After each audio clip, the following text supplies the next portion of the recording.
नमस्कार, फाइटर समाचार में आपका स्वागत है। पेश आज 8 जून सुबह 6 बजे राजस्थान की खास खबरें। नरेंद्र मोदी को एनडीए संसदीय दल का नेता चुन लिया गया है। पुराने संसद भवन में एनडीए संसदीय दल की बैठक में रक्षा मंत्री राजनाथ सिंह ने उनके नाम का प्रस्ताव रखा, जिसे सर्वसम्मति से पास किया गया। प्रस्ताव पास करने के दौरान टीडीपी चीफ चंद्रबाबू नायडू और बिहार के सीएम नीतीश कुमार, अनुप्रिया पटेल, चिराग पासवान भी मंच पर मौजूद रहे। इस दौरान राजनाथ सिंह ने कहा, मैं सभी नवनिर्वाचित सांसदों को बधाई देना चाहता हूं। आज हम एनडीए का नेता चुनने के लिए यहां आए हैं। मेरा मानना है कि इन सभी पदों के लिए प्रधानमंत्री नरेंद्र मोदी का नाम सबसे उपयुक्त है। टीडीपी प्रमुख चंद्रबाबू नायडू ने अनुमोदन करते हुए कहा, हम सभी को बधाई देते हैं, हमने शानदार बहुमत हासिल किया है। पीएम मोदी ने कहा, एनडीए हिंदुस्तान का सबसे सफल प्री पोल अलायंस है। मैं हृदय से सबका बहुत बहुत आभार व्यक्त करता हूं। जब आप मुझे फिर से एक बार ये दायित्व देते हैं तो इसका मतलब है कि हम दोनों के बीच आपस में विश्वास का सेतु अटूट है। राजस्थान के चुनावी नतीजों को लेकर जयपुर से दिल्ली तक हलचल बढ़ गई है। एनडीए सरकार के गठन से पहले अब मंत्री पदों को लेकर लॉबिंग शुरू हो चुकी है। संसद भवन के सेंट्रल हॉल में बीजेपी सांसदों की बैठक हुई। मीटिंग में राजस्थान की पूर्व मुख्यमंत्री वसुंधरा राजे भी मौजूद रही। राजे की उपस्थिति ने सियासी पारा फिर चढ़ गया है। मीटिंग में मुख्यमंत्री भजनलाल शर्मा सहित राजस्थान से जीते भाजपा के सभी सांसद मौजूद थे। सीएम भजनलाल शर्मा और बीजेपी प्रदेश अध्यक्ष सीपी जोशी पहले ही दिल्ली पहुंच गए थे। दोनों ने दिल्ली में पार्टी के वरिष्ठ नेताओं से मुलाकात की।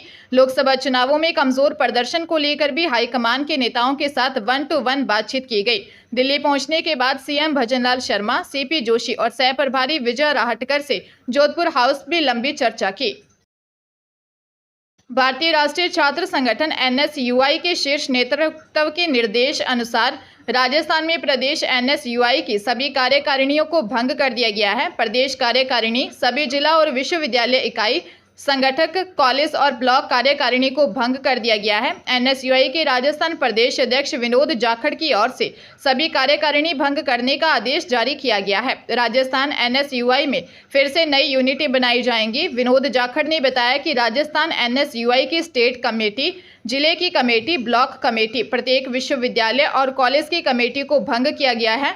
जिन नौजवानों ने अच्छा काम किया है उनको प्रमोट करेंगे। प्रत्येक जिले में जाकर नई यूनिट बनाएंगे ताकि एनएसयूआई को अच्छे आयाम पर ले जा सकें। कांग्रेस पार्टी के पूर्व अध्यक्ष राहुल गांधी को बेंगलुरु की अदालत ने जमानत दे दी है। कर्नाटक के भाजपा नेता और एमएलसी केशव प्रसाद ने उनके खिलाफ मानहानि का मामला दायर किया था। इसके बाद राहुल गांधी अदालत में पेश हुए। यहां कांग्रेस नेता राहुल गांधी को जमानत दे दी। राहुल गांधी मानहानि मामले में पेश होने के लिए शुक्रवार को बेंगलुरु पहुंचे थे। कांग्रेस नेता राहुल गांधी ने आरोप लगाया था कि भाजपा सरकार परियोजनाओं में 40% तक कमीशन लेती है। इसको लेकर विज्ञापन प्रकाशित कर दुष्प्रचार किया था। केशव प्रसाद ने दलील दी कि विधानसभा चुनाव के दौरान सिद्धारमैया और शिव कुमार ने लोगों को गुमराह करने के लिए झूठे आरोप लगाए। इसके लिए उन पर आईपीसी की धारा 500 के तहत कार्रवाई होनी चाहिए।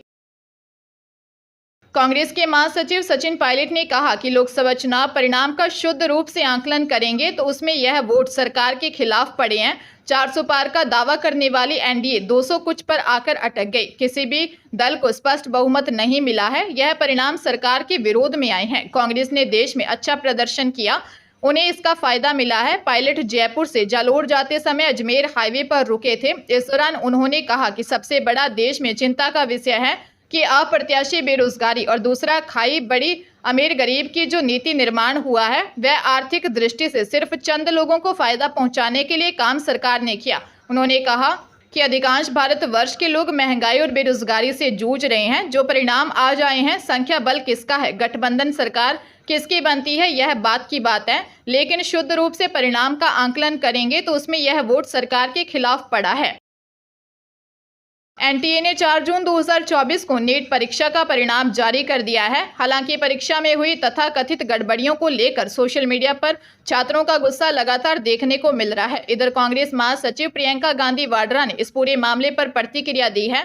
उन्होंने कहा, नीट परीक्षा से जुड़ी गड़बड़ियों को लेकर जांच होनी चाहिए। प्रियंका गांधी एक्स अकाउंट से एक पोस्ट शेयर किया जिसमें उन्होंने कहा, पहले नीट परीक्षा का पेपर लीक हुआ और अब छात्रों का आरोप है कि इसके रिजल्ट में भी स्कैम हुआ है। एक ही सेंटर के 6 छात्रों को 720 में से 720 अंक मिलने पर गंभीर सवाल उठ रहे हैं और कई तरह की अनियमितताओं की बातें सामने आ रही हैं।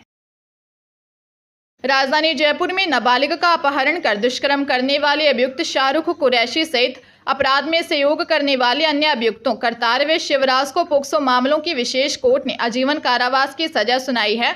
वही कोर्ट ने तीनों अभियुक्तों पर 8,75,000 रुपये का जुर्माना लगाया। कोर्ट के फैसले में कहा कि अभियुक्त शाहरुख ने 15 साल की नाबालिग SC/ST पीड़िता का अपहरण कर उसके साथ संभोग करने के लिए विवश किया और इस अपराध में करतार व शिवराज ने उसका सहयोग किया। यह अपराध घृणित है और नैतिक तौर पर भी अकल्पनीय है। इस अपराध से पीड़िता को मानसिक, शारीरिक व भावनात्मक तौर पर आघात पहुंचा और उसके जीवन को नरक बनाने में भी इन्होंने कोई कसर नहीं छोड़ी। ऐसे में अभियुक्तों को दंडित किया जाना उचित होगा।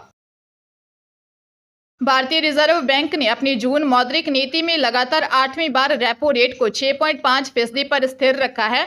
नतीजतन रियल एस्टेट या होम लोन EMI पर तत्काल कोई प्रभाव नहीं पड़ेगा। रेपो रेट अपरिवर्तित रहने के कारण बैंकों द्वारा अपनी उधार दरों में जल्द ही बदलाव करने की संभावना नहीं है, जिसका मतलब है कि आपकी EMI अभी वही रहेगी। RBI द्वारा निर्धारित रेपो रेट भारत में होम लोन की ब्याज दरों को निर्धारित करने में महत्वपूर्ण भूमिका निभाती है। ब्याज दर में उतार चढ़ाव रियल एस्टेट की मांग को प्रभावित करता है। कम ब्याज दरें आमतौर पर उधार को अधिक किफायती बनाकर मांग को बढ़ाती हैं, जिससे संपत्ति की कीमतें बढ़ सकती हैं। इसका उल्टा उच्च ब्याज दरें कम कर सकती हैं और परिणाम स्वरूप संपत्ति की कीमतें कम हो सकती हैं। बाड़मेर जिले में पुलिस नाकाबंदी तोड़कर पुलिस टीम पर गाड़ी चढ़ाने का प्रयास व पुलिस कर्मियों पर हमला कर घायल करने वाले 2 आरोपी नरेश जाट व लिखमाराम जाट निवासी काकड़ों की ढाणी को बायतू पुलिस ने गिरफ्तार किया है। पुलिस दोनों आरोपियों से पूछताछ कर रही है। थानाधिकारी भंवरलाल के मुताबिक 4 जून 2024 को लोकसभा चुनाव की मतगणना के बाद उमेदराम बेनीवाल विजयी प्रत्याशी की काफिला आ रहा था। इसमें एक बिना नंबरी बोलेरो कैंपर गाड़ी के ड्राइवर ने वाहन को तेज गति व लापरवाही पूर्वक तरीके से वाहन चलाकर भय कारित करने की कोशिश की। ड्यूटी पर तैनात पुलिस कर्मियों ने वाहन को रुकने का इशारा किया, लेकिन ड्राइवर खतरनाक तरीके से गाड़ी भगा ले गया। निम्बोनियों की ढाणी टोल प्लाजा पर नाकाबंदी भी तोड़ दी और पुलिस जाब्ता को जान से मारने की नीयत से वाहन ऊपर चढ़ाने का प्रयास किया था। राजस्थान में 2-3 दिन पड़ रही तेज गर्मी से लोगों को राहत मिलनी शुरू हो गई। वहीं प्रदेश में आंधी बारिश का दौर शुरू हो गया। बीती रात जयपुर, सीकर, दौसा के अलावा श्रीगंगानगर, हनुमानगढ़, बीकानेर के एरिया में तेज धूल भरी आंधी चली। 65 किलोमीटर की रफ्तार से ज्यादा तेज तूफान के कारण कई जगह पेड़, ट्रांसफार्मर के खंभे, टीन शेड और होर्डिंग बोर्ड गिर गए। गंगानगर में देर शाम अंधड़ आने से आसमान मटमैला हो गया। यहाँ देर शाम काली पीली आंधी चली। इसके साथ कुछ स्थानों पर हल्की बारिश भी हुई। मौसम में हुए इस बदलाव के चलते हनुमानगढ़ में कल तापमान 5 डिग्री सेल्सियस तक नीचे आ गया। मौसम विज्ञान केंद्र जयपुर ने 2 दिनों तक 25 जिलों में तेज अंधड़ चलने, बारिश और ओलावृष्टि का येलो और ऑरेंज अलर्ट जारी किया है। राजस्थान में वेस्टर्न डिस्टर्बेंस के असर से तापमान में गिरावट दर्ज हुई है। राजधानी जयपुर के देर रात बदमाशों ने एक रेस्टोरेंट पर पैसों की बात को लेकर जमकर तोड़फोड़ की। बदमाशों ने रेस्टोरेंट मालिक को धमकी दी कि उसे देख लेंगे। यह पूरा घटनाक्रम पास के रेस्टोरेंट में लगे CCTV में कैद हो गया। घटना मानसरोवर थाना इलाके में स्वर्ण पथ स्थित गोविंद द क्लाउड किचन की है। घटना के बाद रेस्टोरेंट मालिक ने बदमाशों के खिलाफ FIR दर्ज करवाई है।